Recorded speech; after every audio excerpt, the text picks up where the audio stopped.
Continuando con más informaciones y bueno, venimos un poco a hablar de este día, 25 de 1810, tiene que ver con revolución y más adelante independencia. Y bueno, para hablar de este tema ya lo tenemos al profesor de historia de la localidad de Aldao, que siempre nos acompaña, el profe Ricardo Celaya, para poder aportar, como siempre, la información, algunas apostillas, ¿no?, de lo que fue aquel 25 de mayo, lo que significó. ¿Qué tal, Ricardo? Bienvenido, un gusto recibirte, un placer charlar contigo y bueno, aportar, ¿no?, desde la historia y bueno, y preguntarte básicamente esto, Ricardo, porque por allí los chicos como que confunden y dice, Argentina tiene dos fiestas de la patria cuando hablamos de 25 de mayo y del 9 de julio. Tiene 2 días de la independencia y eso no es así, ¿no? Así que nos gustaría centrarnos por ahí para aclarar revolución y más adelante independencia.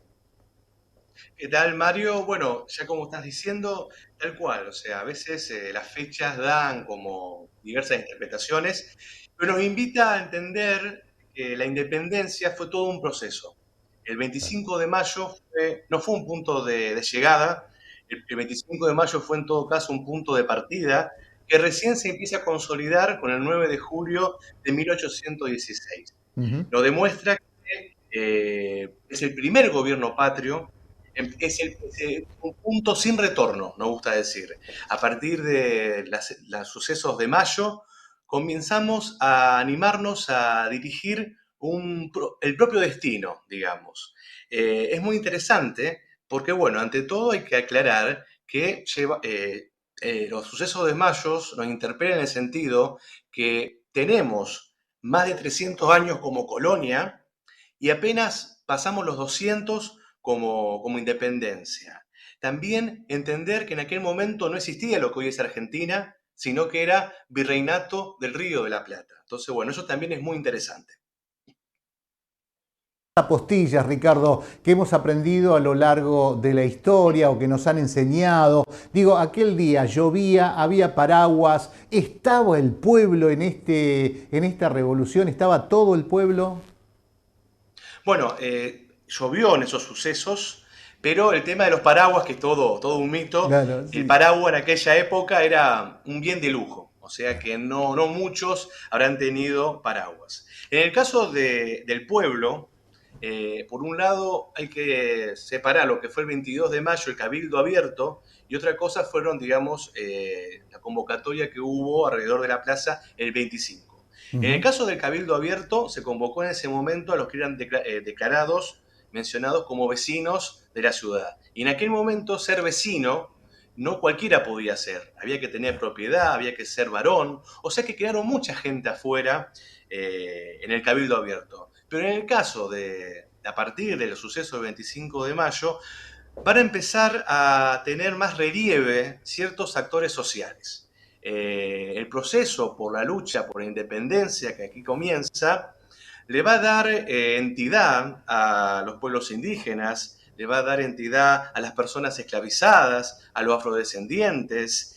Va a comenzar un proceso muy interesante. También hay que aclarar que en esa Claro. primera junta que se conforma, también va a haber diversas opiniones. No va a ser un proceso lineal y armonioso. Va a Ujú. haber diferentes posturas. No por nada no hay independencia ese 25 de mayo.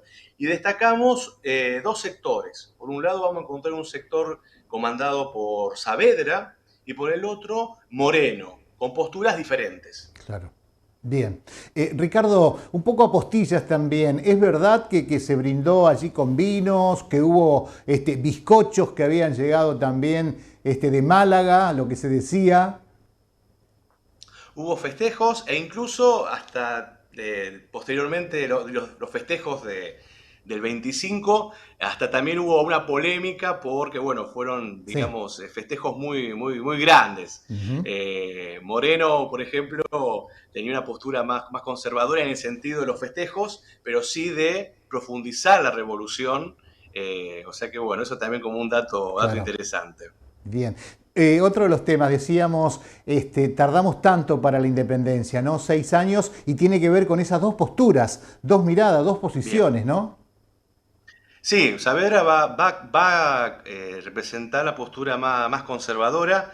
en el cual había, digamos, como más lenta la revolución, Claro. de convocar a las provincias, de esperar qué sucede en España. En cambio, Moreno, junto con Castelli y Belgrano, acá, bueno, Castelli es uno de los tantos olvidados de la historia argentina. Castelli fue uno de los principales oradores de aquellos sucesos y tuvo un compromiso muy grande con el proceso Sí, sí. revolucionario. También destacar la figura de Belgrano, que Belgrano, más allá de la importancia de la bandera, también vemos acá a un Belgrano político, un Belgrano en el cual, como un cuadro en el cual importante en todo este proceso. Bárbaro. La cuestión del lazo colonial, o sea, la cuestión de qué hacer. Y bueno, ahí hubo varias posturas. Moreno comandó la cuestión de los cambios más profundos y rápidos, aunque los meses siguientes este sector se va a ver debilitado, dado que varios de sus referentes van a ser llevados a distintas misiones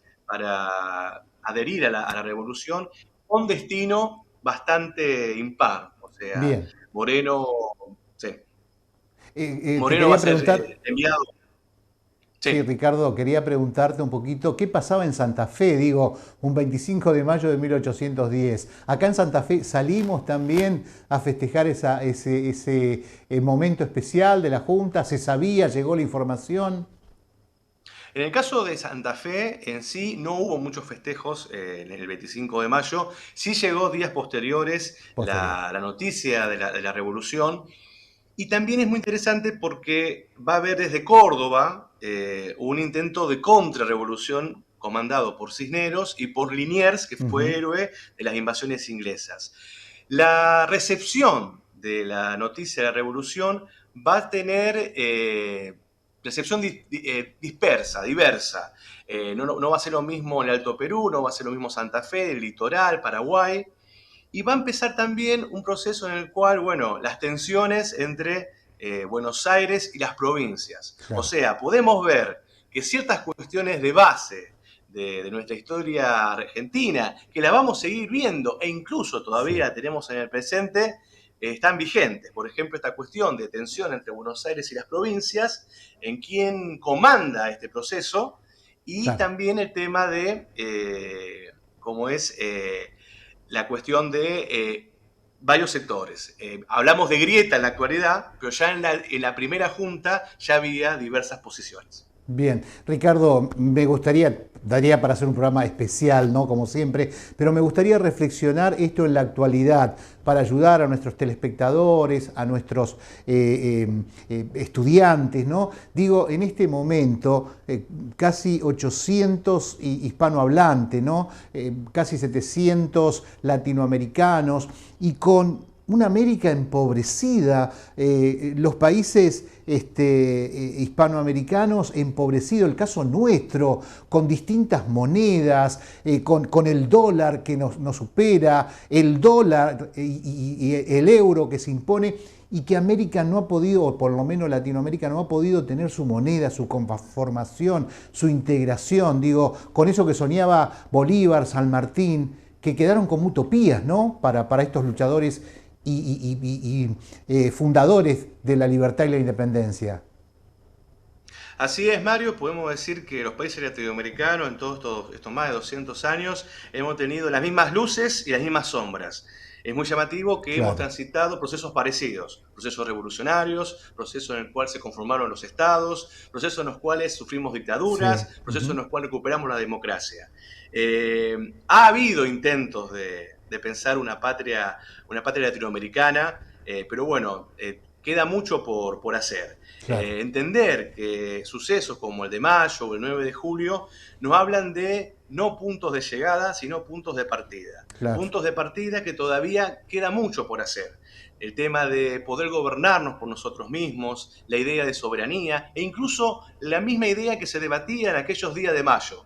Al no haber el rey, el poder, ¿quién lo tiene? ¿Lo Claro. tiene el pueblo? Bueno, Pueblo. preguntamos ahora, Claro. ¿quién tiene el poder? Bueno, ¿Quién tiene son poder? preguntas que, bueno, antes era quizá la dominación militar o política, ahora hay otras dominaciones culturales y económicas. Bien, con mirar nuestros puertos y las empresas cerealeras, ¿no? Que se imponen, que son todas extranjeras, muy poco lo que queda de Argentina, prácticamente nada, ¿no?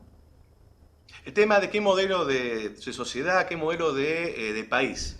Si queremos un país productivo, queremos un país industrial o queremos un país con una matriz extractivista o agroexportadora únicamente.